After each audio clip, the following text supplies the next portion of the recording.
All right, students, welcome back. Today we're going to be talking about the tax multiplier and the government spending multiplier.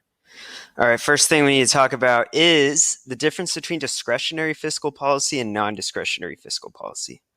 Discretionary fiscal policy is when Congress creates new legislation in order to change aggregate demand through government spending or taxes. So they're actually writing new laws here. Problems with this is that it's going to take some time and there's time lags involved with it. So remember, spending and tax bills have to originate in the House and then they have to be passed by the House. So first they're going to argue over what the spending or taxing bills are going to be. There's 435 members, so it's going to take a while. They have to come to an agreement. And then they have to pass that bill and send it over to the Senate, where the Senate has to agree on it too, or change it, send it back to the House, who then has to agree on it again. And then it has to go up to the president and be signed or vetoed and sent back to either be changed to the president's liking or get a veto-proof majority. So suffice to say, it takes time for discretionary fiscal policy to go into effect. By the time you get it going, you might actually have already come out of the recession or inflationary gap. Non-discretionary fiscal policy is stuff that's been written to law already. It's been written to law in the past. This is permanent spending and tax laws that are designed to work counter-cyclically to stabilize the economy. So examples of automatic stabilizers are going to be unemployment benefits and just the fact that we have a progressive tax system where the more money you make, the higher percentage your income gets taxed. So two ways that works. With unemployment benefits, it works counter-cyclically. We go into a recession, unemployment benefits are going to go up as people lose their jobs and they qualify for the unemployment benefits. If we go into an expansionary period, unemployment benefits are going to fall as more people have a job and less people qualify for the unemployment benefits. Taxes are going to work the same way. If we go into a recession, lower income with fewer people working is going to lead to fewer income taxes being taken out. People aren't going to get taxed as much when they're not making as much money. And then inflationary period, when we get into an inflationary period and prices are going high and people are spending more and more money, the multiplier effect shows how spending is magnified in the economy. Let's say that Mercedes spends $100 at me, Mr. Fritz's coffee shop. I'm sorry. Mercedes spending $100 at my coffee shop. I now have $100 to spend. I decide out of that $100, I'm going to spend $90 at Robin's ice cream store. I know that's a lot of ice cream, but I like ice cream. She now has $90. She's going to spend $81 at Ivan's sandwich shop. He now has $81, and he's going to spend $73.90 at Jabari's grocery store. And it just keeps going. So Mercedes' initial spending turns into my spending, turns into these other people's spending. And so her spending $100 ended up adding, 190 plus 81 plus 73, upwards of $200 to the GDP. So a couple things we need to talk about first. The MPC, aka the marginal propensity to consume. This is how much people are going to be spending out of each dollar that they earn. So if there's a change in income, they're going to spend a portion of it, they're going to save a portion of it. This is the portion that they're spending. Out of each dollar earned, part can be saved and part can be spent. So your MPC is going to be equal to the change in consumption divided by the change in income. It's always expressed as a decimal because what we're looking at is the marginal propensity to consume. So every dollar you earn, what percentage of it is being spent, and then the other percentage of that is going to be being saved. And that's what the MPS is, the marginal propensity to save. The MPS is going to be equal to the change in savings divided by the change in income. So again, it's going to be a decimal. Out of every dollar you get, you're going to spend part of it and save part of it. So let's keep looking. All right, MPC is going to be equal to 1 minus the MPS, and the marginal propensity to save is going to be 1 minus the marginal propensity to consume. So think about it like this. If MPS is 0.2, people are saving 20% of every dollar they earn, that means the MPC has to be 0.8. They're spending 80% of every dollar they earn. Because if you save part of your money, the only other thing you could do with it is spend it. MPS and MPC must equal 1 because out of every dollar that people earn, they're going to spend part of it and save part of it. All right, and now because of this, we can calculate the spending multiplier. Our spending multiplier is going to be 1 divided by the MPS. We're going to be getting rid of our savings. 1 divided by the marginal propensity to save will give us our spending multiplier. So earlier we were talking about how one person's spending turns into another person's spending, turns into another person's spending, and we have like a multiplier effect through the economy. Well, if we don't want to walk through every single step, we can just calculate our spending multiplier and figure out how much the economy, how much the GDP is going to increase by or decrease by when we start spending or stop spending money. So here's how spending is multiplied. Assume the MPC is 0.5 for everybody. That means out of every dollar that people earn, they're spending 50 cents and they are saving 50 cents. Assume the Super Bowl comes to town and there's an increase of $100 in Ashley's restaurant. She now has $100 extra that she didn't used to have because people came in and bought stuff and paid. Ashley now has $100 more income. She's going to save $50 and spend $50. So she spent $50 at Carl's salon. Carl now has $50 more income. He's going to save $25 and spend $25 at Dan's fruit stand.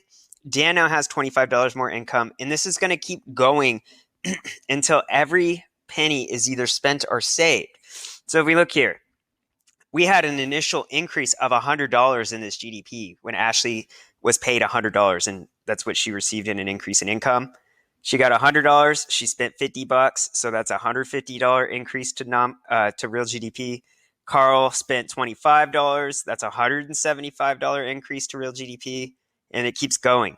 If we want to figure out how much that initial change in spending increased in the economy, you can take the total change in GDP, or you can get the total change in GDP by taking the money multiplier times the initial change in spending. So earlier we said the money multiplier is 1 over the MPS. Here, our marginal propensity to consume is 0.5. That means our marginal propensity to save is 0.5.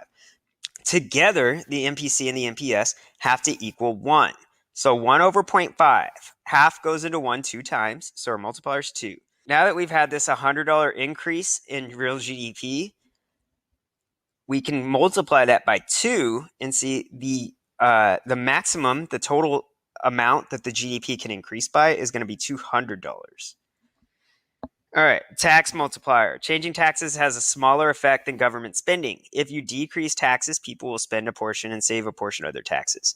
It's smaller because there isn't that initial spending done by the government, if that makes sense.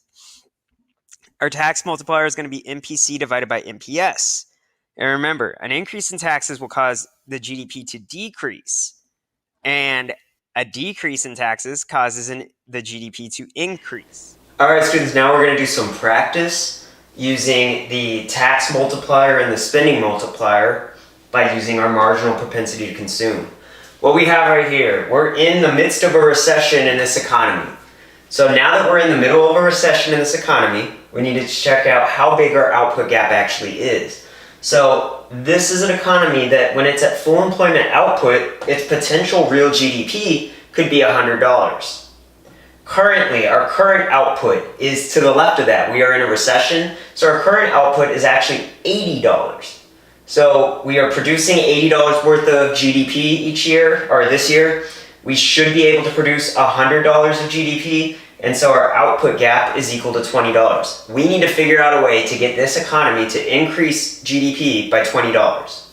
So first thing we need to think about, you don't want to just raise government spending by $20 or cut taxes by $20 because there is a multiplier effect that we talked about earlier when the government either spends money or taxes.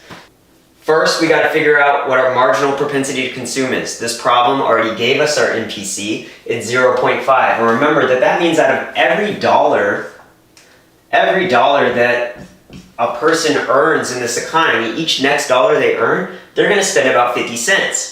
Well, if they're going to spend 50 cents of every dollar they earn, then that obviously means that their marginal propensity to save is going to be 50 cents, 0.5. If they're spending 50 cents of every dollar they earn, then they have to be saving the other 50 cents. You're either spending it or saving it. There's not much else you can do with it. Okay, so right now, spending 50 cents out of every dollar, saving out of $50. We got to get our tax multiplier first, and then we'll get our spending multiplier. The tax multiplier, the formula is MPC over MPS. And right now, that would be 0.5 over 0.5. And that comes out to 1.